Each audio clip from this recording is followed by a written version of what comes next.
very, very deep on a website somewhere.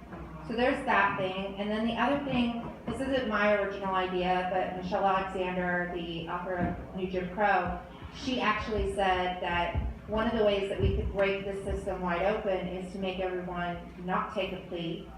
Because if you, 95%, that was shocking to me today,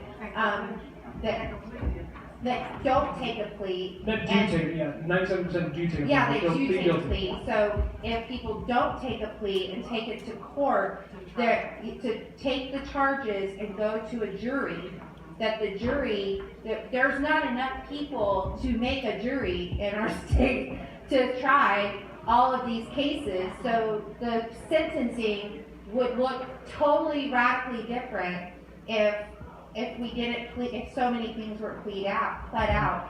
So that's just I don't know where to go with that, but that's just an idea that I think, especially in this environment, that might be useful. Yeah, no, absolutely. Those are both really good things, and that is a huge piece of what the kind of like Achilles heel of the U.S. justice system is right now, is that so many people just don't go to trial. But this is the thing. It's not exactly easy, right? Like, they will mess you up. They will charge you with all of these felonies, and so it's not a simple or easy or light thing to take a case to trial. But you're right, and Michelle Alexander's right. If more people were actually demanding their constitutional right to a jury by a trial of their peers, it really could, in lots of ways, achieve the strategy that Martin Luther King and the Black Liberation Movement and the Civil Rights Movement were trying to achieve, which is just to clog the system so much that they have to admit that it's not working and do something differently. But again, these people have so much power to bring the hammer down so hard on you that it's really not a light thing to take a case to trial. But you're right, it's real. If everyone did, there would be years-long lines to be convicted of a crime. Oftentimes, just in my little bit of experience dealing with the court system, in terms of our case taking 6 years to be settled, oftentimes what happens is either they'll give you a public defender or someone that really doesn't know what they're doing. And oftentimes the person that is charged, they don't know the law in the first place. So what they do is scare you and intimidate you, because I remember before we actually went to trial for each one of our cases, because 3 people were named in the case that I was in. The first thing that our attorney said to us, our attorney and even the prosecutor said, they said, "You probably did something, didn't you?" And they kept saying things to intimidate us, because one of the gentlemen that was named in our case, the judge told him, "We're sending you to jail." And then when they saw the videotape of everything that happened, the judge stopped the whole case. But what people have to understand is you can't be intimidated, and you have to, if you know you're correct and you haven't done anything wrong, you have to stick to your guns, because if you do not, again, what you're talking about, most people will take the plea deal and they'll wind up either in jail or something else happens and it gives them a record for the rest of their lives, and it just contributes to the criminal justice system being what it is today, which is not a justice system. But people, she's absolutely correct when she says, if you take it to trial and they know that they've done something that's incorrect or lied, and it's going to be found out, 9 times out of 10, they will settle to shut you up. Right, that's right. There's so much truth in that, and you're right. It's not a criminal justice system; it's a punishment system. It's an incarceration system. But I have to push back against one thing you said, is that we public defenders. I have to say something nice about public defenders. Public defenders do know what they're doing, and they're amazing human beings, but they are often so overtaxed. The public defender is the attorney that you get when you're told, if you can't afford an attorney, what will be provided to you by the state? But there's so many people who make use of this limited amount of public defenders who will defend you for free, that they often have hundreds and hundreds of caseloads per person, and they basically do not have the time to defend you and give you the proper service you need. So that's a huge part of our system that really needs to be addressed in a much bigger way.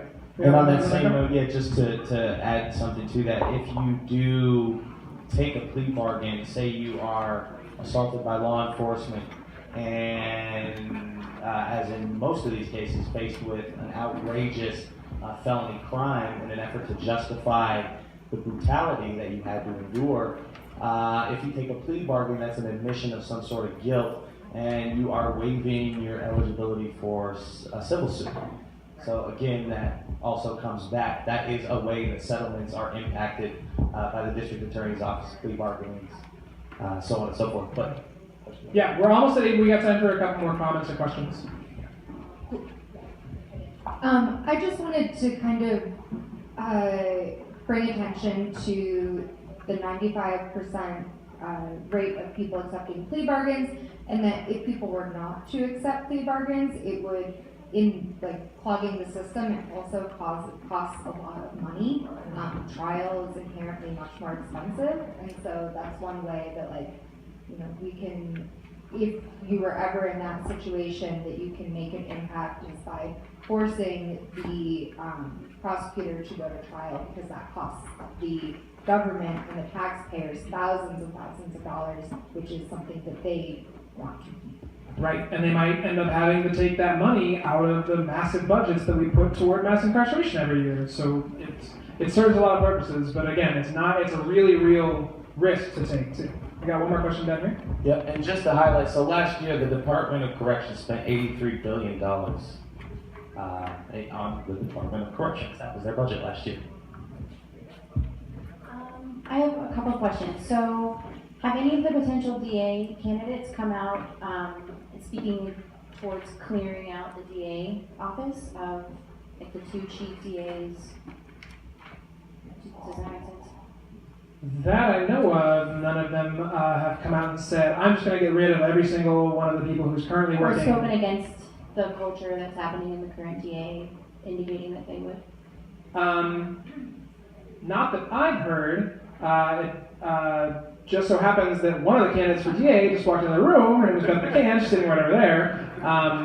And she might be able to, you could talk with her after this and see what she thinks about that. Or to be fair, we also have a representative from Michael Kerrigan's office, Jacqueline in the back as well, who can speak to Michael Kerrigan's particular views. But one thing to highlight is these are the only 2 ears in the room out of a race that involves 4 people.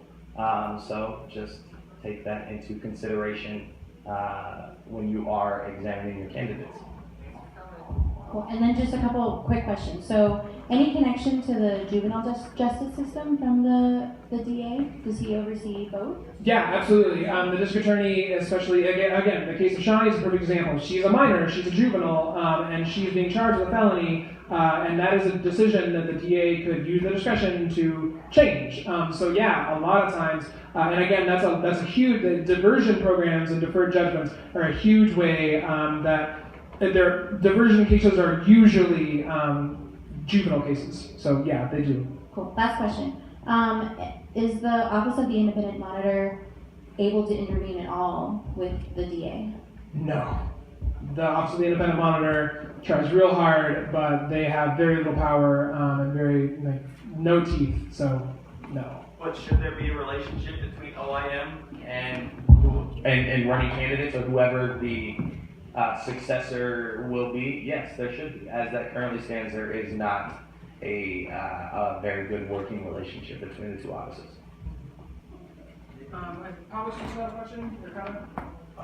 This is probably going to be the last one because we. Yeah, no, the one thing that I want to say on the not taking plea bargains and everything, that's a strategy that has been used a lot of times in protests and cases of mass arrest and others. But I think it's really important to be able to differentiate between what we call for a strategy and the fact that individual people, that we should not fault people who actually do take a plea bargain for making a decision that they will not take it upon their individual selves to pay the price for a system that is seriously flawed. So how do we support both and make sure that we don't? Because sometimes it comes into like, you should take the mantle of fixing our entire justice system upon yourself. Right, and this is a huge point because, again, just can't overstate the real risks that people take when they try to fight these tactics of intimidation and overcharging in the plea bargaining process.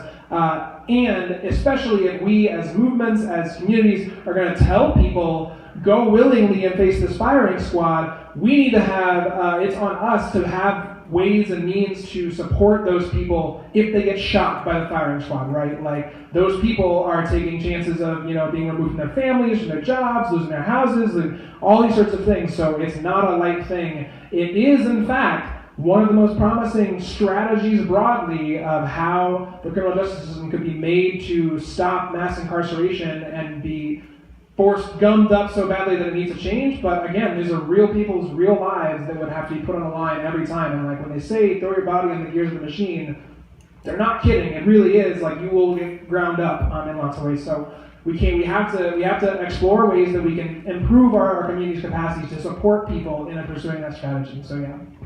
So we'll be around. Again, I'm Rashawn. This is Alex. This is Cecilia. That's Amy. That's Fred. Are there any other DJP members? Andy's here. Others? Cool. So you can talk to any of the members of... Oh, Dale's back there. Yeah. Hey, Dale. I didn't see you. So we've got several members here in the house. You can come talk to us about what DJP is doing and how you can get involved. You can talk to representatives of the campaigns who are here for district attorney, and we highly encourage you to be at the next forum. Bring your questions.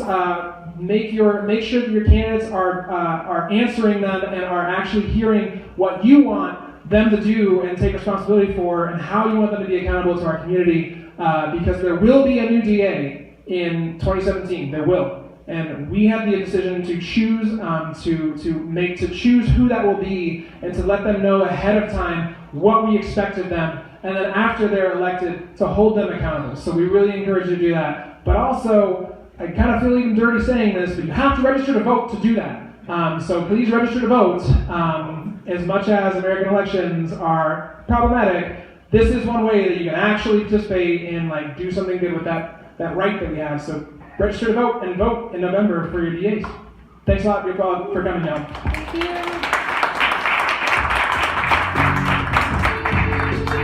If you don't turn in your survey evaluation to one of us, please put it up on the stage. Yeah, surveys can go right here. Thank you.